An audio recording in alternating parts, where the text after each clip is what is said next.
1 Corinthians chapter 13 and verse 1, 2, and 3. English una basay kaduha. Though I speak with the tongues of men and of angels and have not charity, I am become as a sounding brass or as a tinkling cymbal. And though I have the gift of prophecy and understand all mysteries and all knowledge, and though I have all faith so that I could remove mountains and have not charity, I am nothing.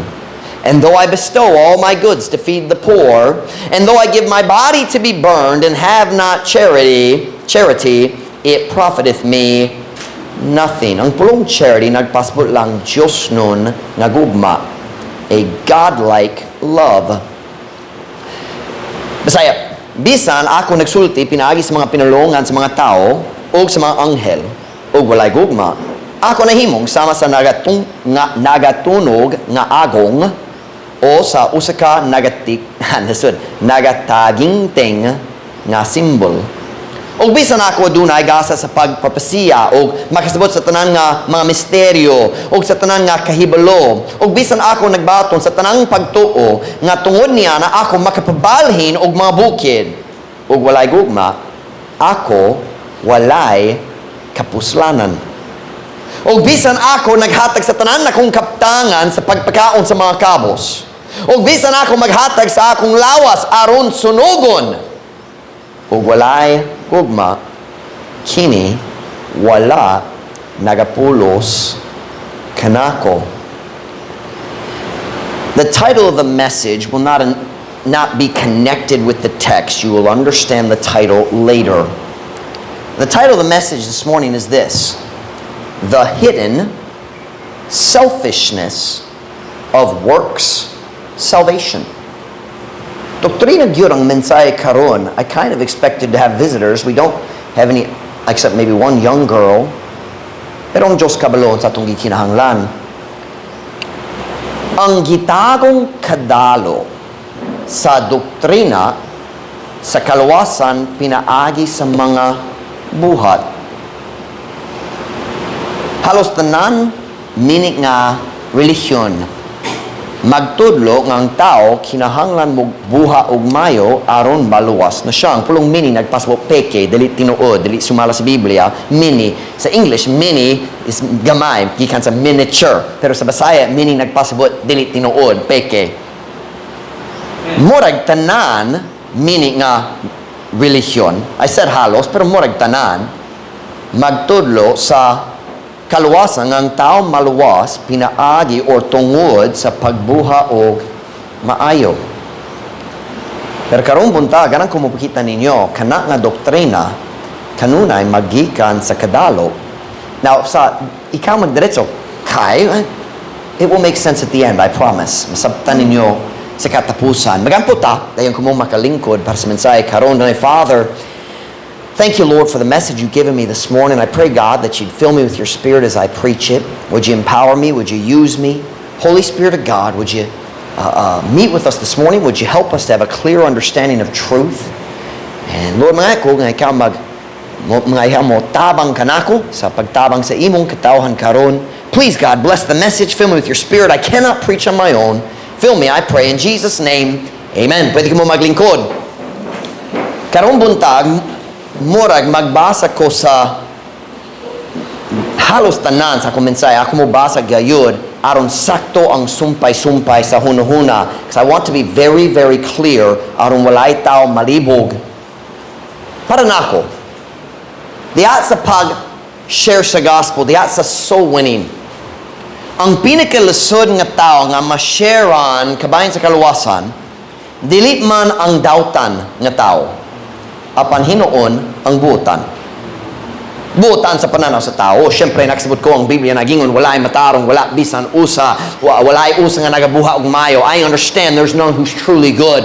Pero, diri sa kalibutan, naay mga tao nga buutan sa atong pananaw. Naay mga tao nga buutan sa ilang kaugalingon pananaw. O kana akong gihiskot karon.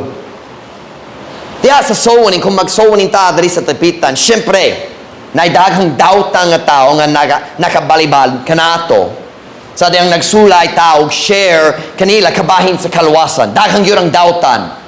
Apan mas daghan gayon ang maabutan. Nainumdum ko sa akong pagkabata, na may silingan, iyangalan si Dan. Si Dan, butan gayon. Nindog yun. Ang among area dito sa syudad, grabe kayo, daghang krimen, ako mga silingan, nagdruga. Pero si Dan, nindog yun. Siya ang among balay na dari sa right side, si Dan, among silingan, ug butan yun siya. Siya, uska bus driver, African-American siya, ug namin nindog nga relasyon ni Dan. Pero, wala siya naluwas. Ug sa dihang akong kinikanan nagsulay magastorya kaniya kabahin sa kaluwasan, kinit man ang iyang gitubag. He said, syempre English, pero something like this, murag okay raman ko. Murag okay raman ko. Comfortably siya nga paigo man ang iyang kamaayo nga malangit gyud siya. Dilibot siya maminaw sa pulong sa Diyos kabayan niya na. We're talking about a very nice neighbor. Butang gyud siya kanato. Ang among balay nami driveway, ang parkingan nga lugar para sa car, pero maot gyud na bungkag na. So, pero ang iyang driveway nindot kayo, smooth kayo, semento ang tanan. Siya nagtugo kami nag-ride sa among bikes dito siya ha. Nag-aabot mi sa gate, nagsulod sa iyang lote. Siya nag-invite. Kami nag-rollerblade dito. Ako mga anak, nagsugod rollerblading last week. Ang among driveway, ang duwa ka ribbon lang, dali hingpit, just gamay ra para sa matag ligid sa sakyanan, just gamay dali, gamay. Og nabungkag yun. So siya nag-invite, pwede ka mo mag-rollerblading, mag-roller skate sa aqua. Butang yun siya. Pero kana nga mayong batasan, maog kayo ng babag. Kana ang butang nga nagpugong kaniya gikan sa pagpaminaw sa gospel. Murag 50 kapin, 60 kapin siya sa akong pagkabata karon, ako 40. Dako gyurong chance na namatay na siya. O kung wala gayud siya naluwas, ana siya sa impyerno karon. Dili tungod dautan siya. Ana siya sa impyerno tungod nagatuo siya nga maayo siya. Buotan siya. Unsa ba'y problema? Ang pinakalusod nga tao nga sultihan kabayan sa kaluwasan, kasagaran dili ang dautan, usahay. Pero mas common ang buotan. Kini ang rason. Ang butang nga tao naglantaw sa iyang kinabuhi. Dayon maglantaw siya sa kinabuhi sa uban ug maghuno-huno siya. Mas mayo ko kaysa kadaghanan. Murag ang Diyos mo dawa kanako sa langit. Kung dali man ko, kinsa ba? Dili ba kanang huno-huno sa daghang butang? Pero naay problema. Ang Diyos dili maghukam sama kanato. Dili siya maghimo sa iyang mga decision pinaagi sa pagkampara kanato ngadto sa uban. Kana nga atong naandan diri sa kalibutan. Kita magkampara sa uban, maghuno-huno. Ako mas mayo kay kaniya sa murag ako ang malangit. Dili kita diri sa church pero kanang tawhanong paagi sa huno-huno diri sa kalibutan. Pero ang matarong nga maghuhukam sa tibok kalibutan dili us katawo sama kanato. Turn me to a very famous verse. We all know it. Romans chapter 3, verse 23. Kitang tanan, kabalo ni ini, labaw pa kung soner ka, kabalo ka ni ini nga verse. Romans chapter 3, verse 23. Kasagaran, kini ang unang verse nga atong ipakita sa tao, aron mag-share kaniya kabayan sa kaluwasan. Romans chapter 3, verse 23, for all have sinned and come short of the glory of God. Kayang tanan nakasala ug nakabsan sa himaya sa Dios. Ang tanan tao nakasabot nini nga kamatuoran. Wala ay tao perpekto, kitang tanan na sala. Pero ganan kung mamatiktan ninyo ang katapusan sa bersikulo. Kamo mga soners, paminaw nako, kini mo tabang ninyo. And come short of the glory of God. Medyo lalong ang Bisaya ug nakabsan sa himaya sa Dios.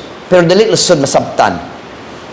Samtang kita nga mga tao nagkapuliki sa pagkampara sa atong kaugalingon ngadto sa lain mga magsasala, ang Diyos dito sa langit nagkumpara kanato ngadto sa iyang kaugalingon. O klaro man ang iyang paghukam, He says, all of you come short. Dali gayud ko, kamo, mahimong mahimayaon sama kanako. Dali siya maglanta mo sulti, ikaw mas mayo kay kaniya, ikaw malang, ikaw dili. That's not the way God works. Kana dali ang paagi siya maglanto, dali ka sama nako, dali ka sama nako, dali ka sama nako. Namoy problema. Yeah. Apan ang tao nga buotan, dili, nasayip ko. Apan ang tao nga buotan, diya sa pananaw sa uban o pananaw sa iyang kaugalingon, wala siya nagsabot ni ining as simple nga kamatuoran. Nainumdum nag-share ko sa babae dari sa dapitan, adunahan kayo siya, negosyante, daghang lain-lain business, iyang pamilya and ay connection sa politiko dari sa dapitan. Nag-share ko kaniya sa kaluwasan, o dili siya makasabot sa simple nga kamatuoran.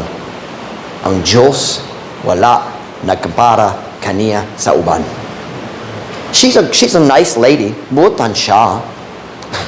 She was my landlady before, sa una. Siyang tigiya sa akong pabangan. Buotan siya. Pero just dili siya makadawa sa simple nga kamatuoran. Ang imong mayong buha, ang mga butang, ang mga buhat nimo nga maayo sa pananaw sa uban, ang Diyos dili ma-impress niya na. Kaya nga naman, nagkumpara siya sa iyang kaugalingon sa lain.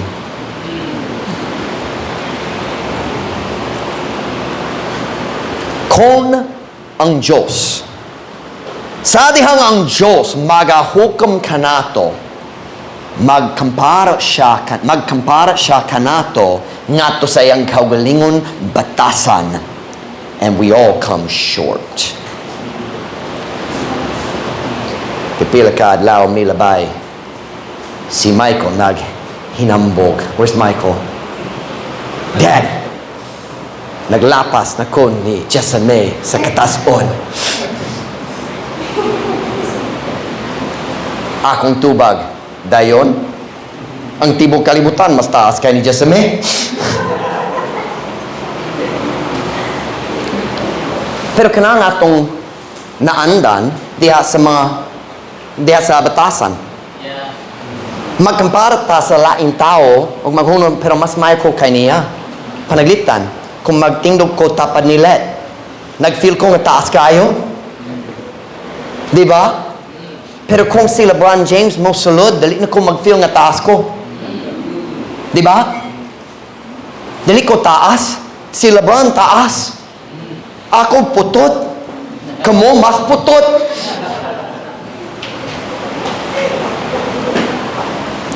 Kina nga itong problema, kita nga mga tao.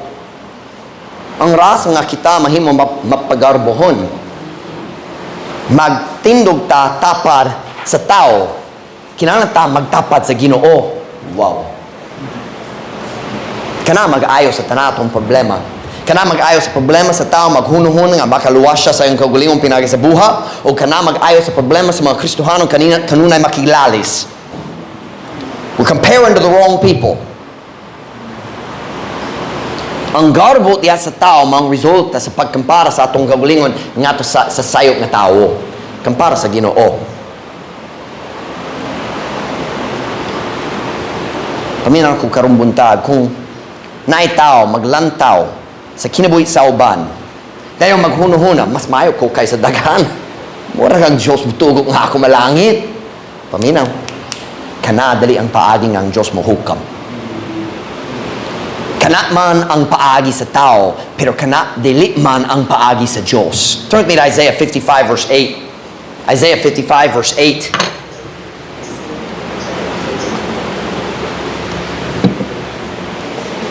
Wednesday night, daghang doktrina. Karong gabi, doktrina na pod.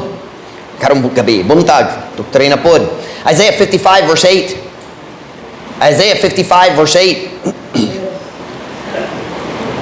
Kung nasa amen? For my thoughts are not your thoughts, neither are your ways my ways, saith the Lord. Kaya nga kung mga hunuhuna, dali inyong mga hunuhuna, ni ang inyong mga dalan, akong mga dalan, nag-iingon ang Ginoo. Yeah. Paminaw na ang Diyos dali maghuno-huna sama kanimo. Ug siya man ang maghuhukam dili ka. Kumulantaw ka sa tanang meaning nga mga relisyon. Ang dali tinuon nga relisyon dali sa kalibutan, mamatiktan nimo nga silang tanan ay uska butang nga pareho. Silang tanan motudlo nga ang kaluwasan sa tao depende sa iyang kaugalingong binuhatan. Silang tanan motudlo kung ang tao ganahan malangit, kinahanglan siyang mohimo og maayo. Now, lain-lain ang ilang tinagsang listahan kung unsa man ang maayo nga kinahanglan himuon. Pero silang tanan nag-uyon nga ang kalipay o pag-antos human sa kamatayon depende sa imong buhat karon. Silang tanan. Bisan ang mga religion nga motudlo sa reincarnation, sama sa Hinduism, Buddhism. Reincarnation, kanang baka nga ang tao nga mamatay, mubalik diha sa uska bago nga lawas aron magkinabuhi pag-usab. Bisan sila nga muto ni ana, nagtudlo gyapon sila nga imong kalipay o pag-antos human sa kamatayon depende sa imong binuhatan karon. Every false religion agrees. Buhata ang maayo aron maluwas. Pero ang Biblia nagtudlo nga kita maluwas pinaagi sa pagtuo dili sa mga buha. Ephesians chapter 2 verse 8, for by grace are ye saved through faith. And that not of yourselves, it is the gift of God, not of works. Lest any man should boast. Kahit tungod sa grasya, kamo nangaluwas. Pinaagi sa pagtuo, huwag ka na, dili sa inyong kaugalingon, kini ang gasa sa Diyos, dili sa mga buha. Aron walay, si bisang kinsa nga tao gayud, nga magpasagarbo. Kana nga pagtudlo dere, mag-uyon gayud sa atong gibasa ganiya. I said ang tanan religion mag-uyon sa uskabutang maluwas ta pinagi sa buha. O atong gibasa sa Isaiah 55 verse 8, kayang akong mga hunuhuna dili inyong mga hunuhuna. So what are we seeing here? Dapat ta magdahom, dapat ta mag-expectar na ang tinuod paagi sa kaluwasan lahi gayud sa tanan lain. Ang Katolika mutulog, buhatang Mayo. Ang Muslim magtulog, buhatang Mayo. Ang Hindu magtulog, buhatang Mayo. Ang tinuod nga plano sa Diyos sa kaluwasan magsulti pagtuo ni Jesus Kristo lamang. Amen. We should expect God's way to be different because our thoughts are not His thoughts. Yeah. Kung ang mga tao maghimo-himo sa ilang kaugalingong paagi sa kaluwasan, ang ilang paagi kanunay na ilabot sa buha sa tao. Pero ang Diyos dali maghuno-huna priyo sa nahugnong mga tao nga iyang gimugna. Busa ang iyang plano alang sa atong kaluwasan, lahi manggayod sa tanang plano nga gilaraw diha sa kasing-kasing sa mga tao. Ngano man, huno-huno ba nako? Ngano man, nga ang tanang relisyon nga gihimo sa tao na ay pagtudlo kabahin sa kaluwasang pinaagi sa buhat. Are you ready? Tungod kay ang ingon nga doktrina mag-uyon sa atong dalo nga kinaiya. You say, Pastor Mike, I don't understand. You will in a minute. I'm going to make a bold statement. Magsulat ko sa pamahayag nga diretso ka mag-uyon kanako, pero kung ikaw maminaw hangtod sa katapusan, murag ikaw mag-uyon nako. Here's my statement. Ang tawhanong kadalo mao ang patukuranan, foundation. Ang tawhanong kadalo mao ang patukuranan sa tanang klase sa doktrina nga motudlo nga ang tao kinahanglan mobuha og mayo aron maluwas. Si Pastor Mike, I don't understand. Mayong buhat gibase sa kadalo? Yes. Ug naitulo ka paagi nga kini nga kadalo madayag diha ni ining false doctrine. Tulo ka ebidensya ni ini. I say selfishness is the foundation of the doctrine of work salvation. And I'd like to give you 3 evidences. Tulo ka ebidensya nga magpruweba nga ang tawhanong kadalo mao ang foundation sa false doctrine, sa work salvation. Maluwas ang doktrina nga ang tao kinahanglan mo buha og umayo aron maluwas. These are long statements. That's why Gillette is writing them instead of Ma'am Ruth. Aron makalingkod-lingkod si Ma'am Ruth. And dali siya makapoy. Statement number 1, Gillette. You ready? Tulo ka ebidensya. Listen to these statements carefully. What do you have at the top of the paper? Go ahead and write that on there. Go ahead and write that up there. And then you can catch up. Makapas ka. Statement number 1. Paminaw palihog.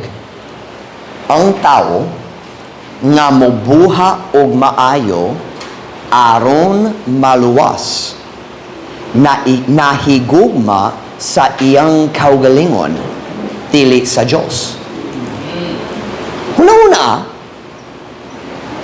ang tao nga mobuha og maayo aron siya maluwas nahigugma sa iyang kaugalingon dili sa Dios. Mga bulan may labay, wala ko nainom kung kanusa gayud. Nag-share ko kabayan sa kaluwasan sa uska babae nga butan kaayo diri sa dapitan. Butan gyud siya. Gentle, sweet, butan siya. Pero sa dihang nagpasabot ko kaniya nga ang atong maayong buha walay labot sa atong kaluwasan. Kini man ang iyang gitubag, paminaw nini. Kini ang iyang gisulti nako. Pero kung ako nagatuo gayud ni ana, dali na ko maghimo og maayo.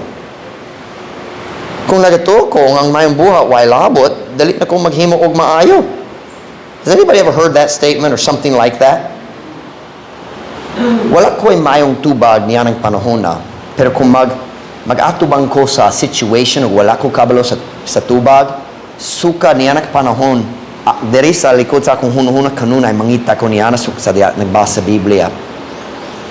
O kalit lang niya, gahapon, nag-realize ko sa tubag niya na diha sa iyang tinguha, kini nga babae, gishare na ko, diha sa iyang tinguha nga mo pruweba nga siya ang sakto sa iyang pagtuo. O dali tinora akong gishare niya. Diha sa iyang tinguha nga mo pruweba nga siya ang sakto, nag-angkon na siya nga ang tanan niyang gipang buha nagikan sa uska kasing-kasing sa kadalo sa iyang kaugalingon mga pulong. Kung nagato na siya nga ang iyang mayong buhat dili na magbenepisyo kaniya, magundang siya dayon sa tanan. Dalo nagabuha og maayo kay nagatuo siya nga kana magbenepisyo sa iyang kaugalingon. Daghan man ang tao nga nagalagad sa Ginoo, nga naghimo og maayo ngadto sa uban, tungod kay sila ganahan nga sila mismo maluwas. Kana dali kugma, dalo na. Ang work salvation gibase sa kadalo. Ako ganan maluwas, ako mohatag kanimo, ako magbinutan ngadto kanimo, kay nga naman ganahan ko maluwas. Ginoo mo lagad ko kanimo kinasing-kasing, dili kinasing-kasing ganahan ra siya nga maluwas.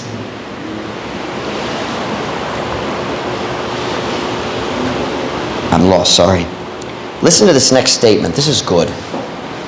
Ang tao nga mobuha og maayo aron maluwas, naigugma sa iyang kaugalingon. Ang tao nga mobuha og maayo tungod siya naluwas na, siya ang tinuod nga nahigugma sa Dios. Let me tell you something this morning. Nagapas pa ka? Let me tell you something this morning. Ako nagatuo sa impyerno.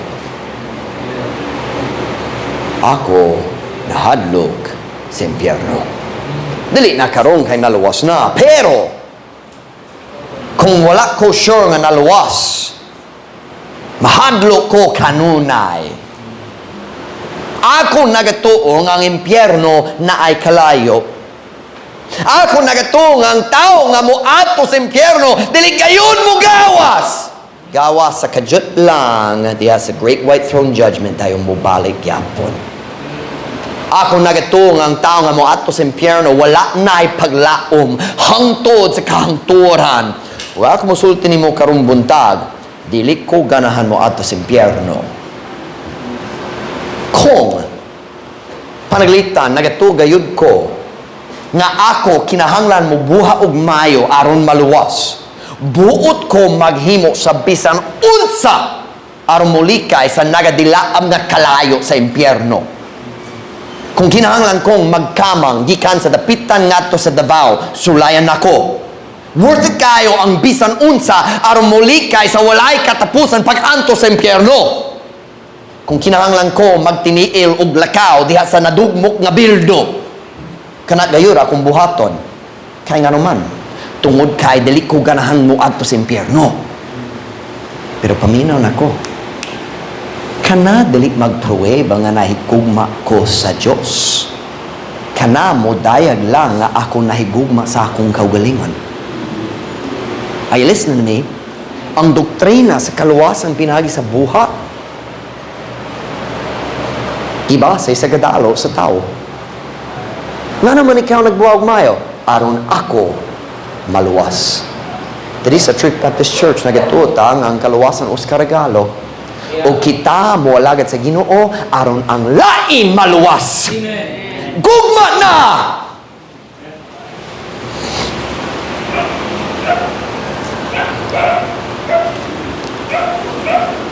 Si Paul nagingon diha sa 1 Corinthians 13.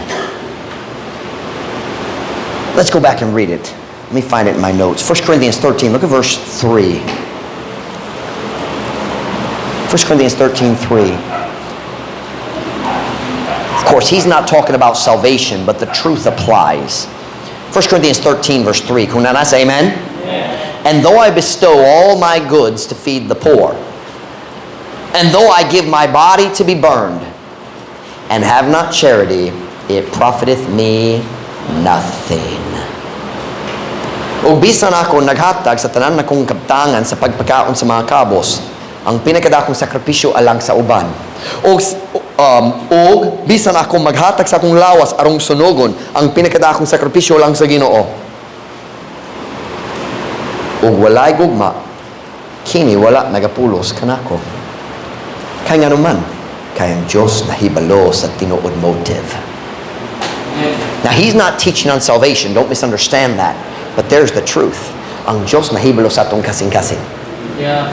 Kung mawalagad ta alang sa atong kaugalingong benepisyo, kung mawalagad ta nga way labo sa gugma, ang Ginoo nagsulti, kana walay pulos. O tinuod pod kabayan sa kaluwasan. Mubuha ko mayo aron maluwas ang Diyos nagsulti. Wala kay gugma para nako. Dalo lang ka.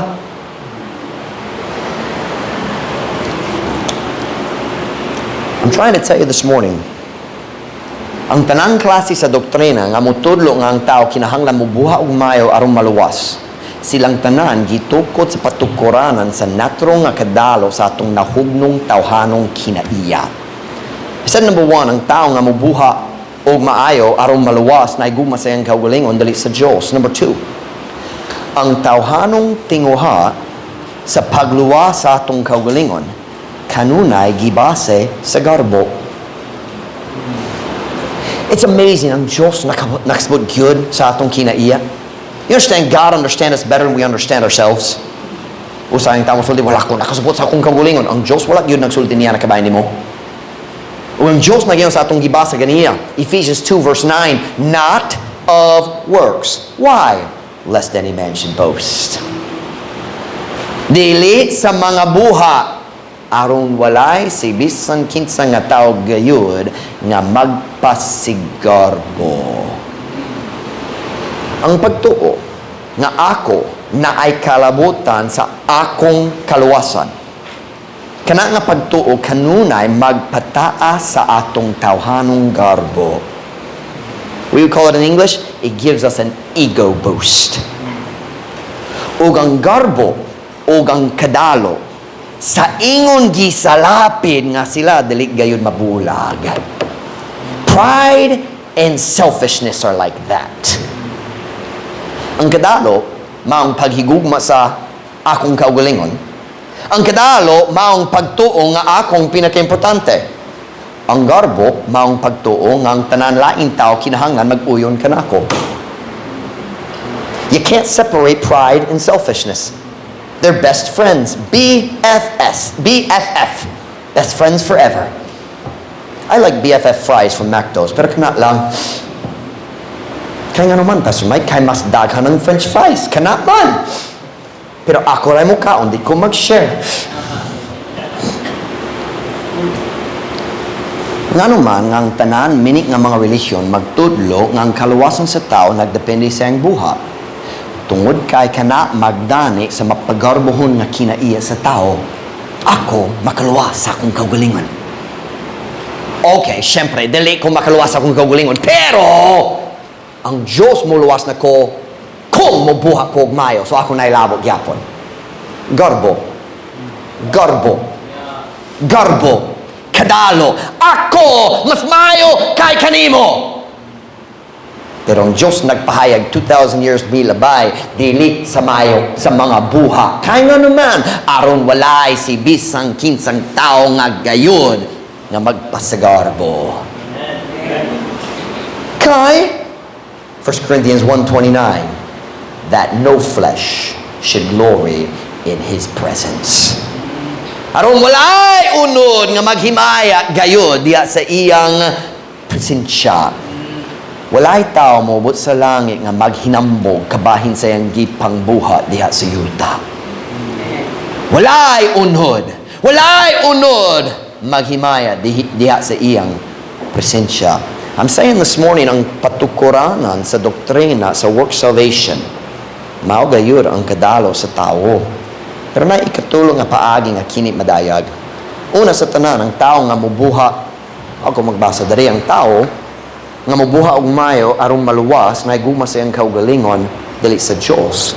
Number 2, ang tawhanong tinguha sa pagluwas sa iyang kaugalingon or atong kaugalingon, we could say, kanunay gibase sa garbo.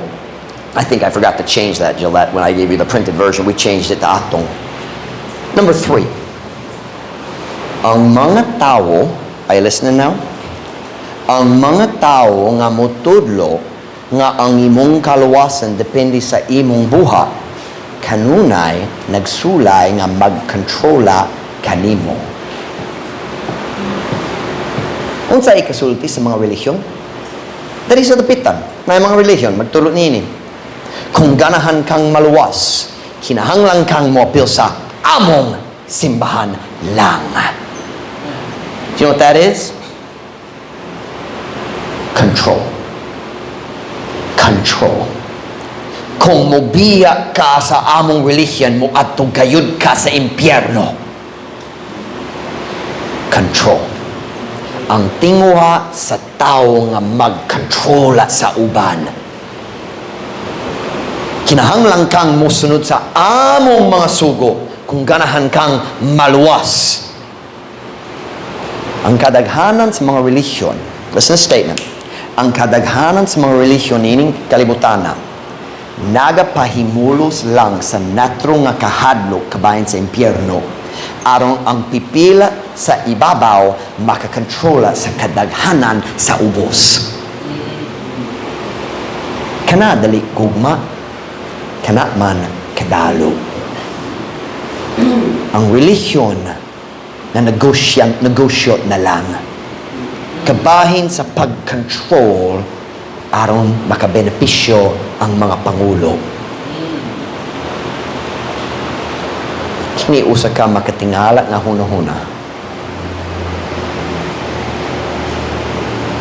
Pastor Mike, unsa ba ang practical application na lang kanato kay murag halos tanan diri naluwas na.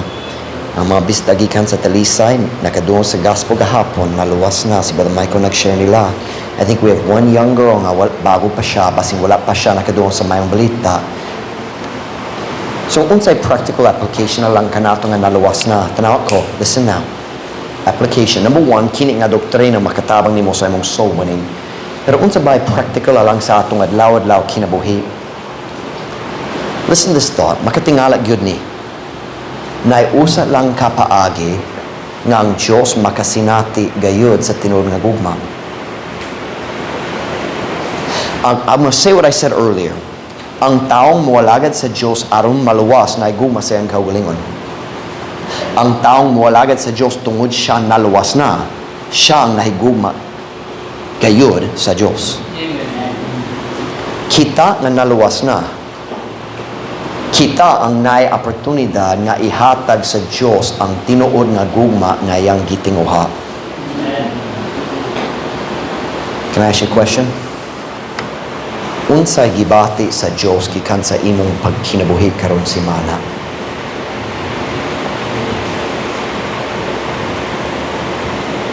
Ang Diyos ba nagbati sa nga ikaw na gugma niya karon simana? Ang imong gilantaw sa imong cellphone, kana ba naghimo sa Diyos nga nag-feel sa gugma? Ang music imong gipaminaw, nag-feel ba sa Diyos nga ikaw naigugma kaniya? Ang mga jokes imong gisulti, ang Diyos pa nag-feel sa gugma? Kaya ang Diyos na gumapagayo sa kalibutan na siya may hatag sa iyong buktong pagkatao nga anak. Ang Diyos kanahan nga ang tao, ang kalibutan maluwas. Pila ka tao imong gi-share ang karon simana. Ang Diyos mag-feel sa imong gugma kung mag-share ka sa kaluwasan, mag-share ka sa manluluwas sa uban. Does God feel loved by your life? Kita lang makahatag sa Diyos sa tinuod nga gugma, kita nga naay kasiguruhan. Kay kung ako moalagad sa Ginoo karon, samtang nagatuog yun ko, naluwas ko bisan unsa akong buhaton malangit ko, karon nako'y gahom nga mopakita sa tinuod nga gugma, kay dili na alang kanako lang. Are you listening to me? Unsay gibati sa Diyos gikan sa imong mga decision karon simana? Nasakitan ba siya pinaagi sa imong mga decision? Nasakitan ba siya nga wala ka nagbasa sa Biblia? Nasakitan ba siya wala ka nagampo? Siya nagsulti ganang ko na relasyon uban nimo naghatag ko ninyo sa atong gihiskot sa Sunday school na tabernakulo ako naghatag sa tabernakulo aron mo pakita bisan na sala diha sa inyong kinabuhi ganang ko na relasyon gihapon uban nimo dayon si Kristo niabot nagtabernakulo si Kristo uban kan o sa taliwala kanato diri sa kalibutan aron natay relasyon uban sa Ginoo dayon kita dili mo basa sa Biblia mag Facebook na lang. Dugay kayo sa YouTube, gamay kayong pagampo. Unsay gibati sa Diyos gikan sa imong pagkinabuhi karon simana. I want every head bowed, every eye closed.